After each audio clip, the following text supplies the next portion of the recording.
Evening, ladies and gentlemen. First installment of what might be called the Corona Chronicles as we head into the new and unknown journey of how to do school from home and hopefully still be productive and get a good whack out of things here. Hope you're all doing well. Now, a couple things. I have uploaded the PowerPoint that we've been making our way through to the Google Classroom for our class. Now, that PowerPoint is whopping big. It includes the first half of the unit, back when we were talking about like Teddy Roosevelt and the Panama Canal and the progressive movement. So we really kick off in this unit in the mid-70s. I think it's slide 72, and then go all the way till the end. So if you're looking for any of the information there, you'll find it there as well. Here's what I'd like to do with this video. I want to talk about one slide in particular. Over here, I'm looking at it. I think in 7th period, perhaps in 4th as well, we talked about it, the AAA, the Agricultural Adjustment Act. If we didn't, then no problem. We will find our way to doing it here in a moment. And then I want to talk about the slide that comes after it. It's a cartoon, and in order to understand the conversation we're having, you may want to pop it up on your device or whatever you're looking at it on in order to have a good reference point on it, because it's going to lead to an assignment that I'm about to give you. Yeah, a little bit of work here. Not a ton, but just a little bit, just to keep us honest, ladies and gentlemen. So where are we? Study guide in hand. We are here, AAA, all right? On the slides over here, it's slide number 96. Again, if this is something I already covered in your class, I apologize. Bear with me. There's good stuff that comes along here. All right. The AAA, the Agricultural Adjustment Act, is one of the acts that ends up getting thrown out that FDR comes up with. What does it do? The Agricultural Adjustment Act tries to alleviate the suffering of farmers. Go back in our mind. At the end of World War I, farmers were producing at these uber high levels, and they'd been doing that to try and feed the world, and they never really stopped. So if I'm a farmer and I'm producing up here, unfortunately, the price is down here because the quantity is so high. And in order to continue to make payments on loans that they had taken and keep land working, the farmers had continued to just hammer away and produce as much as they could. Unfortunately, that leads to overproduction. So FDR's attempt with the AAA is to try and get farmers back into some security by lowering the overall production. So if I'm looking at my slide here, number one, paid farmers subsidies in order to keep production low. That word subsidies means cash payments.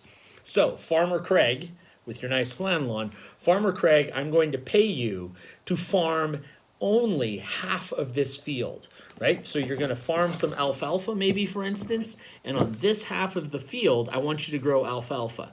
Over here, I don't want you to grow anything. I'll pay you as though there's some alfalfa there, but I want you to just farm this portion of the field. Okay. When the harvest comes, you're going to sell this alfalfa. Now, notice what I did. I took this uber production level of alfalfa and I dropped it down to here. And when I lowered the amount of alfalfa produced, I took the price and I popped it up. And that's where the farmer's prosperity is going to come from.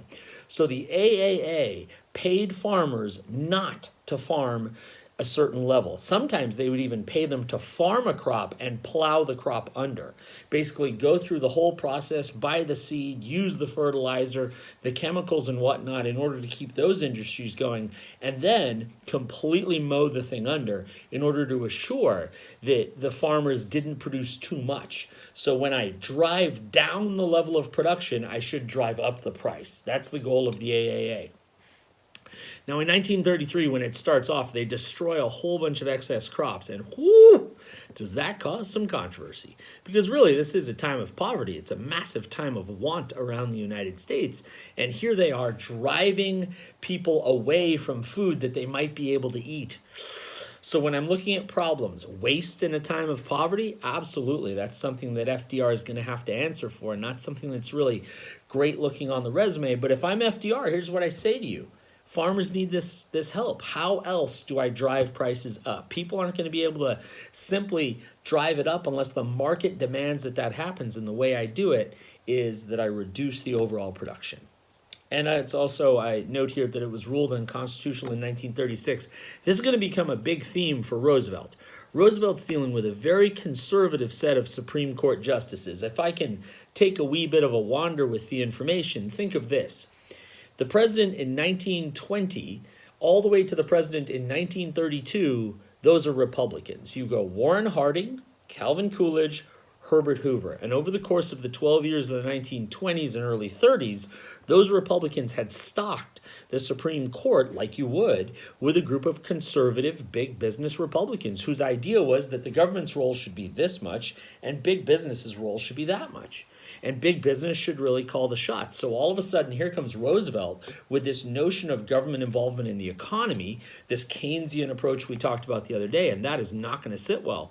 So a lot of Roosevelt's problem in getting New Deal legislation passed is that it's going to get kicked back to him and kicked back to him by the court ruling it unconstitutional. Is that okay? Of course it's okay. That's the checks and balances of things. You're going to have people who don't like the legislation that gets passed, even if the president likes it and the Congress likes it. Unfortunately, if the Supreme Court doesn't like it, that's the way it is. And we'll see Roosevelt try to deal with that here later on in the unit, I beg your pardon, in a way that's a little spicy, tries to pack the court with some of his own people. But in the long run, what really does it is longevity. Roosevelt's going to be president for so long that a lot of those conservative justices are going to go to that great bench in the sky, and Roosevelt's going to get the opportunity to replace some of them. And then when you replace them, you're going to pick people who are more of your own mindset. So it's an early problem for Roosevelt, not a huge one later on in his years once we head into the World War II portion. Second slide I want to look at. It looks like this. See that right there? I have no idea if you just saw it, but I hope you did. It's slide number 97 in the grand scheme of things. It features Uncle Sam sitting there like a patient. He's even got the cutest little slippers on. Look at those slippers that say U.S. Oh, it's adorable. Okay? He's in his starred jammies. He's sick. Uncle Sam's sick.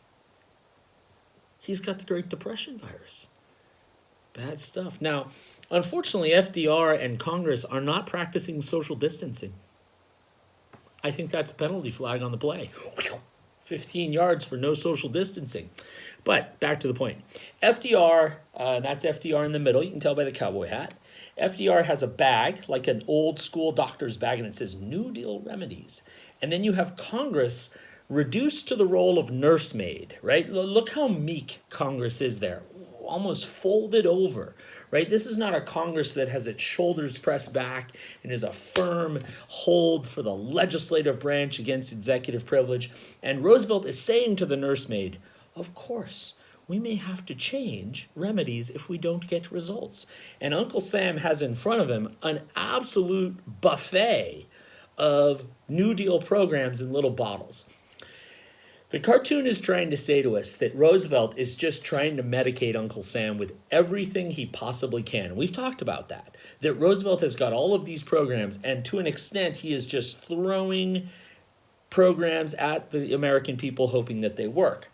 Okay, some of the big things I take away from this is how much this artist is trying to convey here that Roosevelt is in charge. Roosevelt, as the executive branch, as the president, has seized control of American governing. The president is the most important person there. It's the president saying to Congress, we might have to change this, right? The doctor is going to prescribe some different medicine, not Congress. It's really not going to be Congress's call. You look at Congress in this image, Congress has no power whatsoever. Congress appears to be meekly sitting there like, whatever you say, Dr. Roosevelt, we'll do whatever you need to do in order to nurse old Uncle Sam back to health.